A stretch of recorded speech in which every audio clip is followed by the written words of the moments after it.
Halo, Assalamualaikum. Ketemu lagi di video terbaru kita. Mau tahu bagaimana trik cepat untuk menjawab reading comprehension? Yuk, kenalan dulu dengan reading comprehension.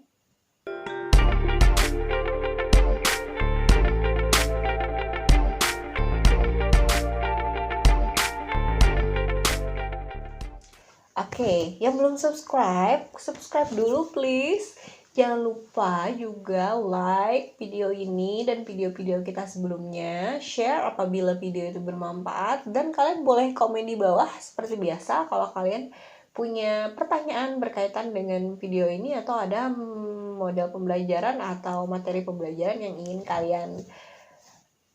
kami kupas. Oke, kita balik ke reading comprehension itu apa.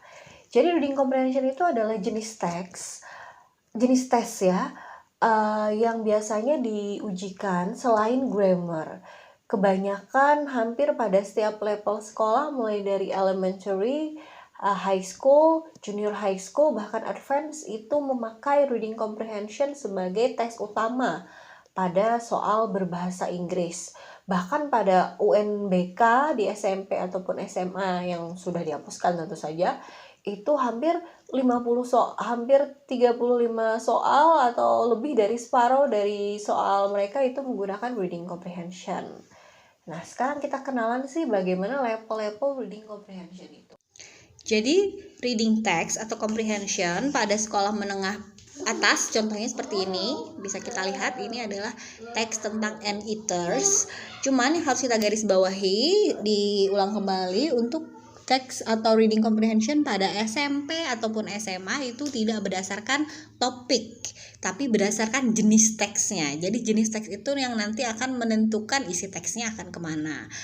Jadi mereka punya jenis teks, report text, descriptive text, recount text, kemudian ada narrative text, lalu ada analytical exposition, hortatory exposition. Nah, nanti jenis teks itu akan kita bahas di video berbeda. Pokoknya jenis teks itu yang akan mengacu atau memberikan topik tertentu nanti. Jadi untuk sekolah menengah pertama dan atas itu pakai jenis teks. Nah, ini salah satu contoh teks yang di sini. Ada salah satu contoh untuk teks pada sekolah menengah atas.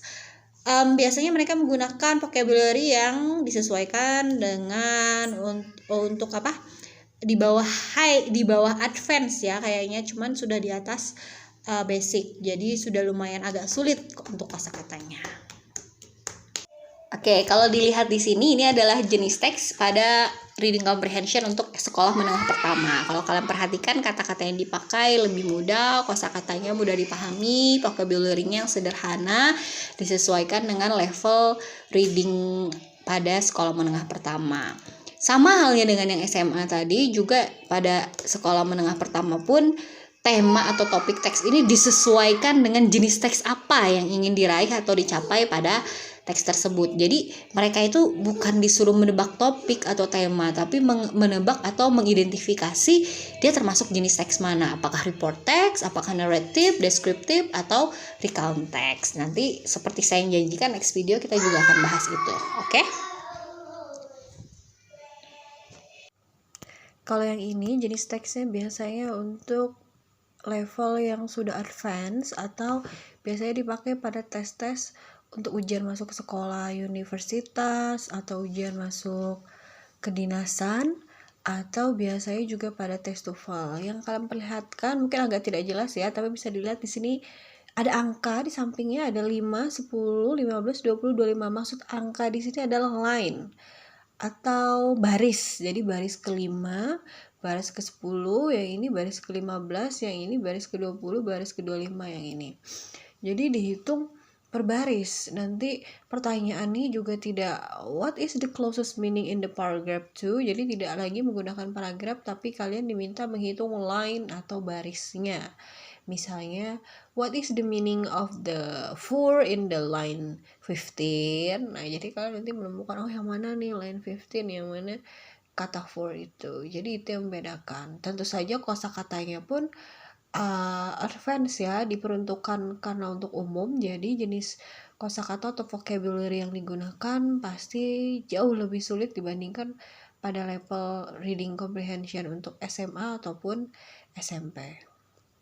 Oke, jadi begitu ya, reading comprehension itu ternyata berbeda untuk yang high school, SMA, untuk yang SMP, dan untuk yang advance. Dan yang membedakan level itu tidak hanya vocabulary yang digunakan pada reading comprehension, tapi juga tujuan dari reading comprehensionnya. Kalau untuk SMP dan SMA tentu saja berdasarkan kurikulum, reading comprehension itu dilihat dari jenis-jenis teksnya, bukan dari topik. Sedangkan untuk advance mereka membuat sebuah reading text itu berdasarkan topiknya. Jadi topik dari si readingnya itu misalnya science, kemudian topiknya sociology, atau topiknya psikologi. Jadi lebih ke situ. Itu untuk soal advance atau untuk soal TOEFL. Dan tentu saja vocabulary yang digunakan itu lebih susah ya, atau mereka menggunakan vocabulary yang tidak umum digunakan pada percakapan sehari-hari. Oke, sekarang kita masuk ke jenis pertanyaan. Jadi reading comprehension itu mau tadi level apapun, mau dia level untuk high school, junior high school, ataupun advance, semuanya itu tidak masalah. Karena mereka memiliki jenis pertanyaan yang sama yang ditanyakan pada reading comprehension. Apa itu? Yang pertama, main idea atau topic of the text. Jadi topiknya itu ditanyakan. Lalu yang kedua, main idea atau ide pokok of the paragraph. Jadi setiap paragraph atau each paragraph itu ide pokoknya apa. Yang ketiga yang paling banyak ini nanti soalnya yaitu explicit meaning atau informasi tersirat. Jadi kamu harus membaca kata-kata atau a couple sentence in the text to find the answer. Jadi untuk ketemu jawabannya itu harus dibaca teksnya gitu. Yang ketiga, keempat, sinonim. Nah ini yang sering jadi momok sih sebenarnya karena berkaitan dengan vocabulary seseorang. Jadi sinonim ini nanti you have to find the closest meaning of some word in the text. Nah, lalu ada pilihan jawabannya nih, yang mana di antara 5 pilihan jawaban ini yang mirip atau memiliki meaning yang sama. Yang keenam ada explicit meaning, referring ya. Yang kelima itu referring, yaitu nanti rujukan kata. Lalu ada true or false statement, yang mana di sini nanti ada kalimat dari situ di pilihan jawaban. Kalimat di pilihan jawaban itu nanti disuruh nih nyari tahu dia sesuai nggak dengan isi teks atau ada nggak disebutkan di teks itu. Tidak perlu harus kata atau kalimat yang sama, tapi memiliki konteks yang sama. Yang terakhir, pesan moral atau moral value of the text. What you can get from the text, what you can learn from the text, itu juga ditanyakan. Gimana? Nah, sekarang kalau kalian udah kenalan dengan apa itu reading text dan tahu jenis pertanyaannya, pasti kalian penasaran kan bagaimana cara cepat atau trik gitu untuk menjawab soal reading tanpa harus membaca teks yang panjang itu. Of course, dengan membaca teks pasti orang berpikir, pasti kalau tahu artinya nih gampang nih. Sedangkan kalian tidak mungkin kan punya kesempatan untuk bisa mengartikan dengan teks yang sepanjang itu dan waktu tes yang sempit. Kita punya trik gitu dan cara menjawabnya. Kalau kalian penasaran, pantengin terus video kami berikutnya, karena di video berikutnya kita akan membahas bagaimana menjawab jenis-jenis pertanyaan yang tadi sudah kita sebutkan pada reading comprehension ya.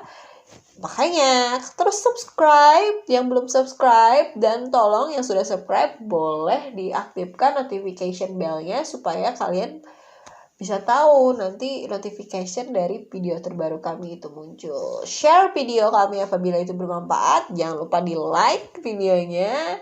Ketemu lagi di video berikutnya. Wassalamualaikum warahmatullahi wabarakatuh.